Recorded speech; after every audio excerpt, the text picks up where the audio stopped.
ষষ্ঠ গণবিজ্ঞপ্তির সুপারিশ নিয়ে যা জানালেন এনটিআরসি এর নতুন চেয়ারম্যান। ষষ্ঠ গণবিজ্ঞপ্তিতে যারা আবেদন করেছেন তারা কিন্তু প্রতিনিয়ত সামাজিক যোগাযোগ মাধ্যমে এসে কিন্তু আপনারা খোঁজখবর রাখেন যে যারা আবেদন করেছেন আপনাদের রেজাল্ট কবে দিবে, কবে হবে আপনাদের সুপারিশ, এবং যে এনটিআরসি এর ওয়েবসাইট সেখানেও কিন্তু প্রতিনিয়ত চেক করেন।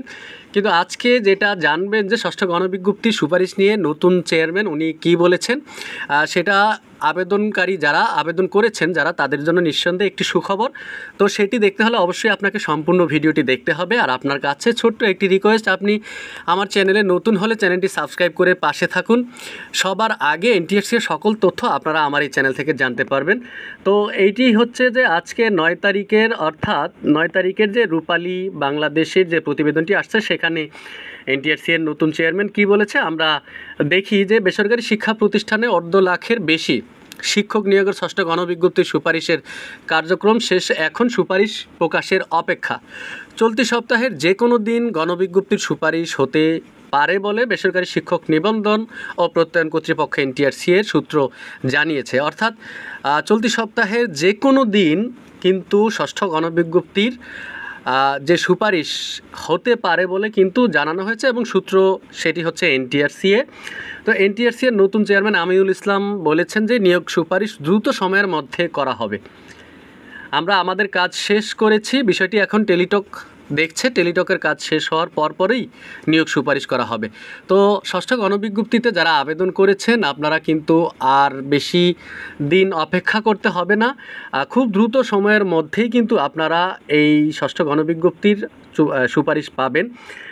তো যেখানে গত 16 জুনে গণবিজ্ঞপ্তি প্রকাশ করা হয় এবং সেখানে আবেদন শুরু হয় 22 তারিখ থেকে, 22 জুন দুপুর 12টা থেকে, আবেদন চলে 10 জুলাই রাত 12টা পর্যন্ত, এবং 13 জুলাই পর্যন্ত প্রার্থীরা টাকা জমা দিতে পেরেছেন।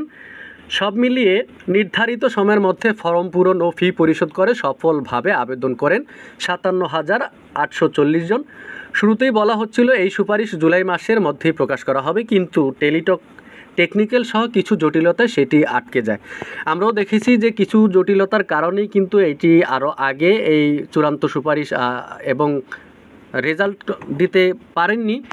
সেখানে অনেক সমস্যা ছিল, সনদপত্রের কারো সমস্যা ছিল, এই ধরনের সমস্যার কারণেই কিন্তু এতদিন প্রকাশ হয়নি। তবে এনটিআরসি এর নতুন চেয়ারম্যান আমিনুল ইসলাম বলেন যে বিষয়টি নিয়ে টেলিটক কাজ করছে, টেলিটক 5 থেকে 7 কর্মদিবস সময় লাগতে পারে। তো আগের চেয়ারম্যান মোহাম্মদ মফিজুর রহমান কয়েকদিন আগে বলেছিলেন যে তারা কাজ করছেন, এতে কিছুদিন সময় লাগতে পারে। ঠিক কতদিন সময় লাগবে তা এই মুহূর্তে বলা সম্ভব হচ্ছে না, তবে আমরা চেষ্টা করছি দ্রুত সুপারিশ করার, বলেন মফিজুর রহমান। অর্থাৎ এটি যে পূর্বের যে চেয়ারম্যান ছিলেন তিনি একথা বলছেন। তবে এনটিআরসি এর সূত্রগুলো এখন বলছে যে সুপারিশ প্রকাশের সব জটিলতাই প্রায় কেটেছে, কোনো ধরনের কোনো জটিলতা নেই, এটি চলতি সপ্তাহের যে কোনো দিন প্রকাশ করা হতে পারে। তো এখানে একটি বিষয় হচ্ছে যে আসলে সব কাজ শেষ করে বা যত ধরনের জটিলতা আছে সব কিছু চেক করে এবং সকল ধরনের সমস্যার সমাধান করে যেন আসলে রেজাল্টের পরে কোনো সমস্যা না হয়, এগুলো করেই আসলে রেজাল্ট প্রকাশ করা উচিত। কেননা কোনো সমস্যা যদি থাকে আর সেই সমস্যা নিয়ে যখন রেজাল্ট দেয় তখন কিন্তু নানান ধরনের সমস্যা শুরু হয়, তখন আবার এনটিআরসি-তে আবার আবেদন করে সমস্যা সমাধান করার জন্য। তো আশা করি সকল ধরনের জটিলতা প্রায় যেহেতু কেটেছে, আশা করি খুব দ্রুত সময়ের মধ্যেই ষষ্ঠ গণবিজ্ঞপ্তির রেজাল্ট হবে। তবে ষষ্ঠ গণবিজ্ঞপ্তিতে স্কুল ও কলেজে যেখানে 46,211টি পদ, মাদ্রাসায় 53,501 এবং কারিগরি ও ব্যবসায় ব্যবস্থাপনা প্রতিষ্ঠানে 1,110টির কথা উল্লেখ করা হয়েছে। বিজ্ঞপ্তি অনুযায়ী একজন প্রার্থী শূন্যপদের তালিকা থেকে তার আবেদনে সর্বোচ্চ 40টি প্রতিষ্ঠান পছন্দ দিতে পেরেছেন।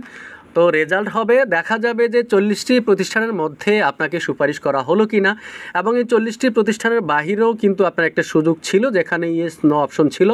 যারা ইয়েস অপশন